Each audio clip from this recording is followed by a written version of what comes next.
खुद्दार मेरे शहर का फांकों से मर गया, राशन जो आ रहा था अफसर के घर गया। भारत को समझिए आज क्या हो रहा है। चढ़ती रही मजार पर चादर तो बेमिसाल, बाहर जो एक फकीर था सर्दी से मर गया। रोटी अमीरे शहर की कुत्तों में बंट गई, फाका गरीबे शहर का बच्चों को मिल गया। चेहरा बता रहा था कि मारा है भूख ने, हाकिम ने कह दिया कि कुछ खा के मर गया। बंटवारा है साहब इस देश में। ऑक्सफैम की रिपोर्ट बताती है 1% लोगों के पास 73% संपत्ति का कब्जा है। गरीब और गरीब होता जा रहा है, अमीर और अमीर होता जा रहा है। पढ़ाई और दवाई अगर मुफ्त होती तो हम लोगों के लोग 5 किलो अनाज मुफ्त से लेकर नहीं खाने को मोहताज होते। तुमने देश को यहां पहुंचा दिया कि 5 किलो अनाज दे रहे हो और सब कुछ बेचते चले गए। भाई उसका क्या बुरा माने, उसने तो पहले ही कह दिया था मेरा क्या है जी, हम तो फकीर आदमी हैं, झोला लेके चल देंगे। हमें तो आपको सोचना है ना, वो तो चला जाएगा, ना आगे नाथ न पीछे पगाह, हमारे यहाँ भोजपुरी में कहा जाता है। उसके कोई आगे पीछे तो है नहीं। और हम पूछना चाहते हैं कि आजादी के 75 साल बाद इस देश में SC ST OBC प्रोफेसर कितने बने। यहां से भारत का संविधान बचेगा। और ये जो प्रस्तावना है, इस प्रस्तावना में भी केंद्र में है तो न्याय का मूल्य है, समता का मूल्य है। और सरकार कह रही है मंदिर बनाएंगे, वहीं बनाएंगे। हॉस्पिटल वहीं क्यों नहीं बनाओगे, स्कूल वहीं क्यों नहीं बनाओगे, ये संविधान कहता है। और मेरे आगे ये लगा हुआ है वही प्रस्तावना, हमने शपथ ली उस प्रस्तावना की। ये वो वाक्य है जिसे बार बार दोहराना होगा। मैं हिंदी साहित्य का विद्यार्थी हूँ। हमारे एक कवि हैं जिनको लेकर बहुत तरह की बातें होती हैं। उन्होंने रामचरितमानस लिखा है, बाकी छोड़ देते हैं उसमें क्या है क्या नहीं। उस किताब में लिखते हुए उन्होंने कहा कि इसका बार बार अगर आप पाठ करेंगे तो आपके जीवन का कष्ट दूर हो जाएगा और आपको मोक्ष मिलेगा। मुझे नहीं पता कि उस किताब के पढ़ने से जीवन का कष्ट दूर होता है कि नहीं, मोक्ष मिलता है कि नहीं, मगर मुझे ये भरोसा है कि भारत के संविधान को बार बार पढ़ने से आपका कष्ट जरूर दूर हो सकता है और आप इस जीवन को बेहतर बना सकते हैं। इसलिए इस किताब को पढ़ने की जरूरत है, पूजने की जरूरत नहीं है। तो जब देश आजाद हुआ तो कोशिश ये की गई कि बाबा साहब को गायब कर दिया जाए। ये हकीकत है इस देश की। बाबा साहब का पूरा लिखा हुआ कब प्रकाशित हुआ? 1980 के आसपास। जिसका आजादी में पूरा योगदान भी न हो, जिसके दिल में धर्म ज्यादा बड़ा अहमियत रखता हो, जिन लोगों ने इस देश में ये लिखा है, महाराष्ट्र के लोगों आपकी भाषा में, आप ही के बीच के लोग थे, जिन लोगों ने ये लिखा कि ये कुनबी किसान तेली कुम्हार संसद में बैठकर क्या करेंगे, उन लोगों को तो इस देश में पढ़ाया गया कि वो आज़ादी की लड़ाई के दीवाने थे, वो राष्ट्रभक्त थे। जिनके दिल में धर्म ज़्यादा बड़ा था वो भी देशभक्त पढ़ाए गए। और जिन्होंने इस मुल्क की कुर्बानी के लिए क्या क्या नहीं सहा, उनकी किताबें नहीं छपी गईं। बाबा साहब को भारत रत्न कब मिला? 1990 में आकर मिला। संयुक्त मोर्चा की सरकार, विश्वनाथ प्रताप सिंह की सरकार, मानवर कांशी राम का आंदोलन और उस सब की परिणत में बाबा साहब को भारत रत्न देने में इस देश की आज़ादी के 40 साल गुजर गए, मगर उन्हें पता ही नहीं था। आपके भारत रत्न के मोहताज नहीं थे डॉक्टर अंबेडकर। वो अपने हुनर और अपनी काबिलियत से भारत रत्न ही नहीं विश्व रत्न बन चुके थे। बस वक्त था लोगों को पहचानने का। तो इस तरह का इतिहास इस देश का है और हम जानते हैं। हमारे हाथ में कलम और किताब आई तो हमने पढ़ा है अपना इतिहास। क्यों डॉक्टर अंबेडकर का पूरा प्रकाशन 40 साल लग गए प्रकाशित होने में? उनके 14 अप्रैल को राष्ट्रीय अवकाश घोषित कब हुआ? 1990 में। उनको भारत रत्न कब मिला? 1990 में। और लंबे समय तक जब अंबेडकर को मिटा नहीं पाए तो कोशिश में लग गए कि उन्हें केवल दलितों का नेता बता दिया जाए। गोया डॉक्टर अंबेडकर का ओबीसी की मुक्ति में कोई योगदान ना हो। तब हम जैसे लोगों ने पढ़ा और हमारे लोगों ने देश और दुनिया को ये बात समझाई, देश के ओबीसी को ये बात समझाई कि अनुच्छेद 15(4), अनुच्छेद 16(4), अनुच्छेद 340 जिसमें ओबीसी को हक मिला वो बाबा साहब ने जोड़ा। और उससे महत्वपूर्ण बात, जब मंत्रिमंडल से इस्तीफा दिया तो हिंदू कोड बिल के बाद सबसे महत्वपूर्ण वजह यह बताई कि ओबीसी के हित के लिए जो कमीशन गठित करना है वो नहीं बनाया जा रहा है, जिससे ओबीसी का कल्याण नहीं हो रहा है। इससे नाराज होकर डॉक्टर अंबेडकर ने मंत्रिमंडल से इस्तीफा दे दिया। फिर भी इस देश में यह नहीं बताया गया कि ओबीसी के लिए डॉक्टर अंबेडकर ने क्या किया। दलितों के नेता थे, महिलाओं के लिए ग्रेच्युटी, पे grade, child care leave, maternity leave, trade union के लिए काम करने वाले, वेतन भत्ता, पे ग्रेड, ग्रेच्युटी की बात करने वाले डॉक्टर अंबेडकर को कोई कॉमरेड डॉक्टर अंबेडकर की तरह नहीं पढ़ाया। 5 अखबार निकालते थे बाबा साहब, और पत्रकारिता में डॉक्टर अंबेडकर पत्रकार के रूप में नहीं पढ़ाए गए। फेमिनिस्ट मूवमेंट में महिलाओं के आंदोलन के रूप में डॉक्टर अंबेडकर नहीं पढ़ाए गए। तो ये सारी यात्रा ये थी कि उनको बांट दिया जाए, कमजोर कर दिया जाए।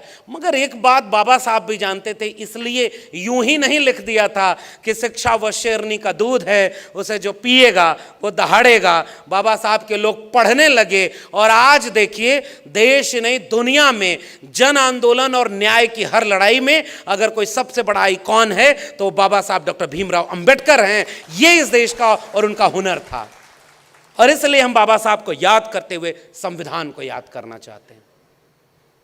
और इसलिए हम ये बात कहना चाह रहे हैं कि इस संविधान में हिंदू, मुस्लिम, सिख, ईसाई सबको समान लिखा है। हिंदू, मुस्लिम, सिख, ईसाई सबको समान लिखा है। मिटाकर जाति पाति भेदभाव बाबा साहब ने संविधान लिखा है। सब मिटाकर, फर्क मिटाकर, गैर बराबरी मिटाकर। और एक बात और नागपुर से पूरे देश को सुनना और समझना चाहिए। हमारा अगर कोई 100 रुपया चुरा ले, हमारे पिता का अगर अपमान कर दे, हमें कोई गाली दे दे, तो हम इस बात के इंतजार में रहते हैं कि इसने हमारा अपमान किया है, मौका मिलेगा तो इसका बदला लेंगे। और बाबा साहब की कलम को मौका मिला था कि हजारों साल से जिनके पुरखों का अपमान किया गया, इंसान ही नहीं समझा गया, बाबा साहब के पास कलम में वो मौका था कि तुमने 2000 साल तक हमको अछूत बनाया, अब कम से कम 200 साल तक तुम्हें हम अछूत बनाएंगे क्योंकि हमारे हाथ में कलम है। मगर बाबा साहब डॉक्टर अंबेडकर, उन्होंने अपने पुरखों के होने वाले अपमान का बदला नहीं लिया। फर्क देखिए उनमें और हम में। उनके पुरखे को मौका मिला तो उन्होंने मनुस्मृति लिखी, और हमारे पुरखे को मौका मिला तो उसने भारत का संविधान लिखा जिसमें सब बराबर हैं, कोई किसी का बदला नहीं ले रहा। और यह बहुत महत्वपूर्ण बात है, इस देश को बतानी चाहिए कि बदला लेने की एक लाइन भी भारत के संविधान में नहीं लिखी है। और ये जो प्रस्तावना है, इस प्रस्तावना में भी केंद्र में है तो न्याय का मूल्य है, समता का मूल्य है। महात्मा कबीर 2000 साल पहले तथागत बुद्ध, लगभग 700-800 साल पहले कबीर हुए। मोको कहाँ ढूंढे रे बंदे, मैं तो तेरे पास में। ना मैं मंदिर, ना मैं मस्जिद, ना काबे कैलाश में, ना मैं जप में, ना मैं तप में, ना मैं व्रत उपवास में। खोजी हुए तो तुरते मिले हो पल भर की तलाश में। कहें कबीर सुनो भाई साधो, मैं तो हूँ विश्वास में। उस पुरखे को मिले नहीं थे बाबा साहब, लेकिन उन्हें अपना गुरु बनाया था। और इवन महात्मा फूले से भी नहीं मिल पाए बाबा साहब डॉक्टर अंबेडकर। 1891 और उसके पहले तारीख आ गई 1888। लेकिन मुझे याद है कि इन तीनों गुरुओं से बिना मिले उन्हें अपना राजनीतिक और सामाजिक गुरु मानते थे बाबा साहब। और देश बदल रहा है, समय बदल रहा है। देखिए, सर्वोच्च न्यायालय में बाबा साहब की मूर्ति लगाने में भी आजादी का अमृत काल आ गया। 75 साल लग गए कि बाबा साहब की मूर्ति वहां पर लगाई जाए, लेकिन वो एक ऐतिहासिक दिन था। आज उस देश में न्याय की सबसे बड़ी संस्था, जिसमें मनु को सबसे बड़ा न्यायाधीश माना था लोगों ने, उसके सीने पर चढ़कर एक बैरिस्टर बाबा साहब अंबेडकर की तस्वीर सर्वोच्च न्यायालय के सामने खड़ी है, जो रात के अंधेरे में भी डराएगी अगर किसी ने अन्याय की कोशिश की भी तो। इसलिए इन तस्वीरों और इन मूर्तियों की अहमियत होती है। हमारा खौफ उनसे पूछो जो हमारे पुरखों की मूर्तियों से भी डर जाते हैं। आज तक इस दुनिया में सबसे ज़्यादा मूर्ति बनी तो तथागत बुद्ध की, और सबसे ज़्यादा मूर्ति तोड़ी गई तो बाबा साहब अम्बेडकर की। ये इस देश की सच्चाई है, और इसलिए हम we the people of India पर बात करने आए। अब भारत को समझने के लिए यहाँ से एक नई दिशा से देखिए। बाबा साहब अम्बेडकर के बाद जो दूसरा नाम मैं लेना चाह रहा हूँ उस संविधान सभा में, वो मरांग गोमके आदिवासी नेता, भारत राष्ट्र के निर्माता जयपाल सिंह मुंडा का नाम लेना चाह रहा हूँ, जिन्होंने संविधान सभा की बैठक में खड़े होकर इस देश के मूल निवासियों के लिए क्या कहा है। मैं चाहता हूँ कि इस पूरे कोटेशन को आप सुने और पूरा देश पढ़े कि हमारे लोगों ने कैसे इस देश के संविधान को बनाने की कोशिश की। पहला सवाल क्या था जयपाल सिंह मुंडे ने, कि हमारे इतने 3 करोड़ लोग आदिवासी हैं और संविधान सभा में केवल 5 लोग 6 लोग हैं आदिवासी तबके से नुमाइंदगी करने के लिए। और मरांग गोमके जयपाल सिंह मुंडा ने संविधान सभा में एक और सवाल पूछा कि इनमें एक भी महिलाएं नहीं है। सोचिए, बाबा साहब अम्बेडकर जेंडर मूवमेंट के नेता हैं। महात्मा ज्योतिबा फूले महात्मा बन ही नहीं पाते अगर उनके साथ सावित्रीबाई फूले खड़ी न होती। और यह बात मैं पूरे दावे से कहना चाहता हूं। पढ़ाई और दवाई अगर मुफ्त होती तो हम लोगों के लोग 5 किलो अनाज मुफ्त से लेकर नहीं खाने को मोहताज होते। तुमने देश को यहां पहुंचा दिया कि 5 किलो अनाज दे रहे हो और सब कुछ बेचते चले गए। भाई उसका क्या बुरा माने, उसने तो पहले ही कह दिया था, मेरा क्या है जी, हम तो फकीर आदमी हैं, झोला लेके चल देंगे। हमें आपको सोचना है ना, वो तो चला जाएगा, ना आगे नाथ न पीछे पगहा, हमारे यहाँ भोजपुरी में कहा जाता है, उसके कोई आगे पीछे तो है नहीं। और सुनिए जयपाल सिंह मुंडा का कोटेशन, और उस कोटेशन में वो जयपाल सिंह मुंडा क्या लिखते हैं, कहते हैं, सभापति श्रीमान सभापति जी, मैं उन लाखों अज्ञात लोगों की ओर से बोलने के लिए यहां खड़ा हूं जो सबसे महत्वपूर्ण लोग हैं, जो आजादी के अनजान लड़ाके हैं, जो भारत के मूल निवासी हैं और जिनको backward tribes, primitive tribes, criminal tribes और जाने क्या क्या कहा जाता है। पर मुझे अपने जंगली होने पर गर्व है, क्योंकि वही संबोधन है जिससे हमारे लोग इस देश में जाने जाते हैं। तेवर देखिएगा हमारे पुरखों में से एक जयपाल सिंह मुंडा का। हम जंगल के लोग अपने संकल्प को अच्छी तरह से समझते हैं। अपने 3 करोड़ आदिवासियों की ओर से मैं इस संकल्प का समर्थन करता हूं। और हम समर्थन इसलिए नहीं करते कि यह देश के हर नागरिक की धड़कन और उसकी भावनाओं की अभिव्यक्ति करता है। इस संकल्प के बाद भी हमारा कोई झगड़ा नहीं है। एक जंगली और एक आदिवासी होने के नाते संकल्प की जटिलताओं में हमारी कोई दिलचस्पी नहीं है। मैं सभा से कहना चाहता हूं कि अगर कोई देश में सबसे ज्यादा दुर्व्यवहार का शिकार हुआ है तो वो हमारे लोग हैं। पिछले 6000 सालों से उनकी उपेक्षा हुई है और उनके साथ अपमानजनक व्यवहार हुआ है। मैं जिस सैंधव घाटी सभ्यता का वंशज हूं, उसका इतिहास बताता है कि आप में से अधिकांश लोग जो यहां बैठे हैं बाहरी हैं, घुसपैठिए हैं, जिनके कारण हमारे लोगों को धन और धरती छोड़ करके जंगलों में जाना पड़ा है। इसलिए यहां जो संकल्प पेश किया गया है वह आदिवासियों को लोकतंत्र नहीं सिखाने जा रहा। आप हम सब आदिवासियों को लोकतंत्र सिखा ही नहीं सकते, बल्कि आपको ही उनसे लोकतंत्र सीखना है।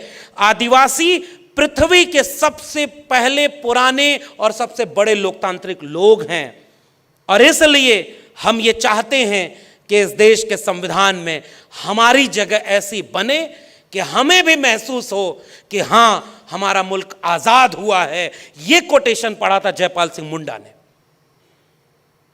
और आज इस देश में आदिवासी अपने जल जंगल जमीन, अभी मैं 1 हफ्ता पहले बस्तर से लौटा हूं, आप यकीन नहीं मानेंगे, देश के बड़े बड़े पूंजीपतियों के हाथों में वो जल जंगल जमीन बेची जा रही है और जो आदिवासी वहां लड़ रहा है उसको गोली मारी जा रही है। और जब सदन में पूछा गया कि आपने आदिवासियों को गोली क्यों मारा, तो मंत्री खड़ा होकर कहता है मिस्टेकन आइडेंटिटी थी, गलती हो गई। क्या इस देश के नागरिक की जान की कीमत यही है कि कोई गलती से गोली मार दे? और इसलिए मैं यहां खड़े होकर पूछना चाहता हूं, बताइए 2023 में भारत का संविधान कितना बचा है? मैं याद करना चाहता हूं, अभी कुछ दिन पहले 15 अगस्त जब था तो देश के बड़े बड़े नेता कहते थे हर हाथ तिरंगा, हर घर तिरंगा। क्योंकि आजादी का अमृत काल चल रहा है। तो 26 जनवरी आने वाली है, उस दिन तुम देश को यह कहना कि हर घर संविधान और घर घर संविधान, तब जाकर के भारत बचेगा और लोग संविधान की अहमियत समझेंगे। तिरंगे से प्रेम है उनको जिनका यहीं चंद किलोमीटर पे मुख्यालय है और 52 साल तक तिरंगा ही नहीं फहराया था। मैं भोजपुरी इलाके से आता हूं, हमारे यहाँ एक कहावत है, 3 तिगाड़ा काम बिगाड़ा। इसका मतलब जानते हैं, 3 बड़ा अशुभ अंक है और भारत के तिरंगे में 3 रंग हैं। ये कह के विरोध किया था इन्हीं बगल के। भाई नागपुर की 2 ही चीज प्रसिद्ध है, एक तो नागपुरिया संतरा और दूसरा, अब मैं और कुछ नहीं बोलूंगा, लेकिन मैं नागपुर को जब याद करता हूं तो दीक्षा भूमि से याद करता हूं, जहां बाबा साहब ने एक नया भारत बनाने का संकल्प लिया था। और पहली बार जब मैं नागपुर आया तो वहीं आया था, दीक्षा भूमि में।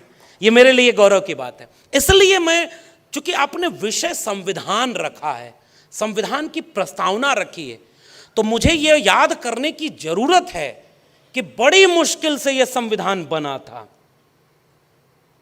और आज उनका शासन है जो संविधान बदलने की बात करते हैं।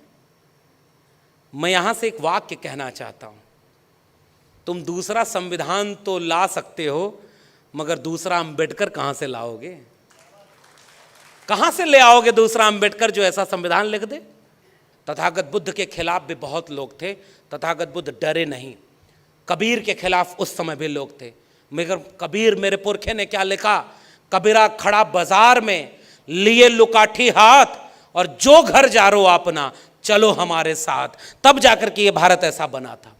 कबीर ने लिखा कि मेरा तेरा मनवा कैसे एक होई रे, तू कहता कागज की लेखी, मैं कहता आंखन की देखी, मैं चाहता सुलझावन हारी और तू देता उलझाई रे, मेरा तेरा मनवा कैसे एक होई रे। इसीलिए नागपुर में दोनों है, दीक्षा भूमि भी है और वो भी है।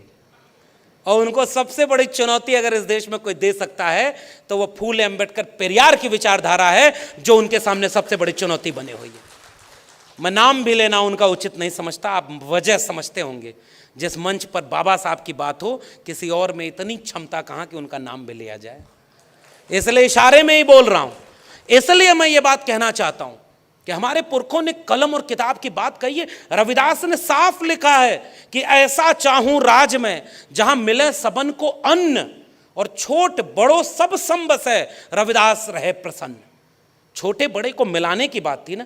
और ध्यान से पढ़िए, इस संविधान में आपको रविदास नजर आएंगे, इस संविधान की प्रस्तावना में आपको कबीर नजर आएंगे, इस संविधान की प्रस्तावना में आपको गुरु नानक नजर आएंगे, पलटू दादू भीखा बुल्ले शाह बाबा फरीद याद आएंगे।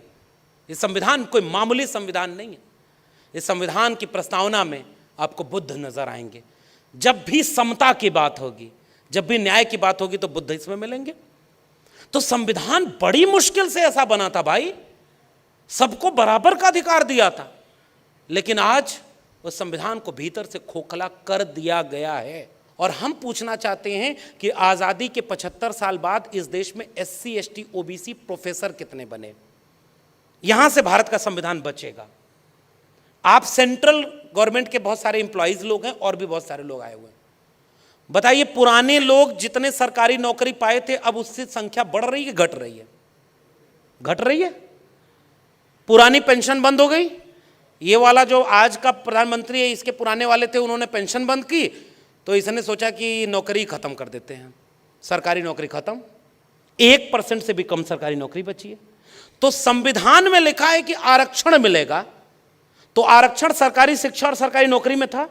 अब मैं आपको संकेत दे रहा हूं कि कैसे संविधान भीतर से खत्म किया गया। सरकारी शिक्षा को खत्म करने के लिए एक पॉलिसी लाई गई है, नई शिक्षा नीति 2020। मैं प्रोफेसर हूं, मेरी जिम्मेदारी ये बात कहने की। संविधान की प्रस्तावना कहता है कि न्याय और समता होनी चाहिए ना। किसी की जेब में पैसा हो तो उससे तय ना हो कि उसका बेटा बेटी अच्छे स्कूल में पढ़ेगा या नहीं पढ़ेगा। और ये काम राज्य का है, सरकार का है। और सरकार कह रही है मंदिर बनाएंगे, वहीं बनाएंगे। हॉस्पिटल वहीं क्यों नहीं बनाओगे? स्कूल वहीं क्यों नहीं बनाओगे? ये संविधान कहता है। और इस संविधान के आलोक में आपसे कहने आया हूं कि कैसे भारत का संविधान अंदर से खोखला कर दिया गया है। नई शिक्षा नीति 40% सिलेबस ऑनलाइन मोड में चला गया है। ऑनलाइन मोड में वैकेंसी 40% खत्म, और अब प्राइवेटाइजेशन हो रहा है, सेल्फ फाइनेंस कोर्सेज आ रहे हैं। और सरकार पहले यूजीसी से चलती थी, पढ़े लिखे लोग हैं यहां, और यह बात आपको इसलिए कह रहा हूं क्योंकि गांव के लोगों को उनकी भाषा में यह बात समझाइएगा। हम आपकी भाषा में अलग बोल रहे हैं, लेकिन गांव वालों को समझाइए कि कलम पकड़ने का अधिकार संविधान ने दिया था और कलम छीन ली गई है, और आपसे कहा जा रहा है त्रिशूल और तलवार पकड़ लो। यह खतरा है भारत के संविधान पर। वो कह रहे हैं कि ऑनलाइन मोड में सिलेबस सेल्फ फाइनेंस बनेगा। सेल्फ फाइनेंस का मतलब समझ रहे हैं? अपने से वो खर्चा उठा ले। पहले इस देश में यूजीसी हुआ करती थी, यूनिवर्सिटी ग्रांट कमीशन। सरकार पैसा देती थी कि ताकि सरकारी शिक्षा मिले, गरीब, कमजोर, मजलूम, दलित, पिछड़े, आदिवासी, किसान, मजदूर के बच्चे भी अच्छे डीयू और जेएनयू में पढ़ें। खुददार मेरे शहर का फांकों से मर गया, राशन जो आ रहा था अफसर के घर गया। भारत को समझिए आज क्या हो रहा है। चढ़ती रही मजार पर चादर तो बेमिसाल, बाहर जो एक फकीर था सर्दी से मर गया। रोटी अमीरे शहर की कुत्तों में बंट गई, फाका गरीबे शहर का बच्चों को मिल गया।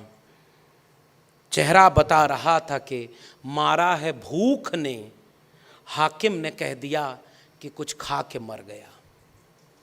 बंटवारा है साहब इस देश में। ऑक्सफैम की रिपोर्ट बताती है 1% लोगों के पास 73% संपत्ति का कब्जा है। गरीब और गरीब होता जा रहा है, अमीर और अमीर होता जा रहा है।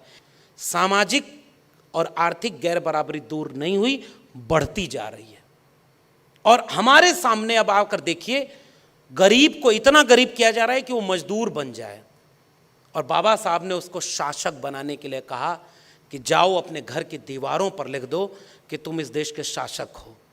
शासक छोड़िए साहब, हम नागरिक भी बचा लिए ना तो हमारा कर्ज उतर जाएगा, और इसके लिए जोखिम लेना पड़ेगा। और मैं आपसे ये कह के जा रहा हूं, और इसलिए कह के जा रहे हैं, संविधान बचाने की इस लड़ाई में याद रखिएगा, हमारे आपके होने न होने का सारा कुछ इस पर निर्भर करता है कि इस देश में संविधान होगा या नहीं होगा।